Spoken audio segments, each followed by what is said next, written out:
Move on to this quite serious question about this surge of unaccompanied minors across the border.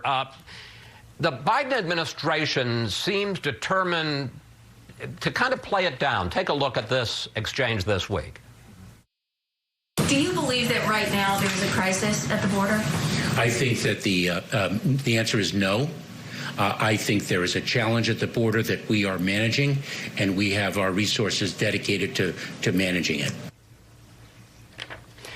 Julie, the Department of Homeland Security put out a report this week. It wasn't put out to the public, but it was leaked, that they are now projecting 117,000 unaccompanied minors are going to cross the border this year, way over what we thought was a very serious surge in 2019.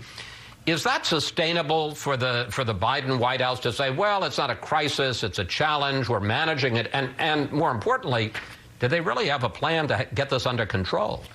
Well, they don't have a plan at the moment to get this under control. We do know that the White House is dispatching some officials to the border to try to see this situation firsthand. But right now they're caught in this situation where they are saying that the policy steps that we've seen Biden take on immigration, essentially rolling back a lot of the Trump administration's deterrence policies, should not be read by migrants as an open invitation. Do not mass at the border. This does not mean you can get across easily.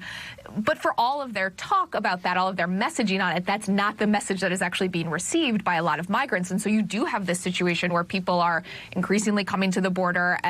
Families with young children do feel like this is a moment where they can get into the United States. They do feel like there's going to be a more receptive policy from the Biden administration. So this is the challenge that the White House has. If they don't think that their policy actually is an open invitation, then they have to signal that more clearly, because that is obviously not the way it is being interpreted at the moment.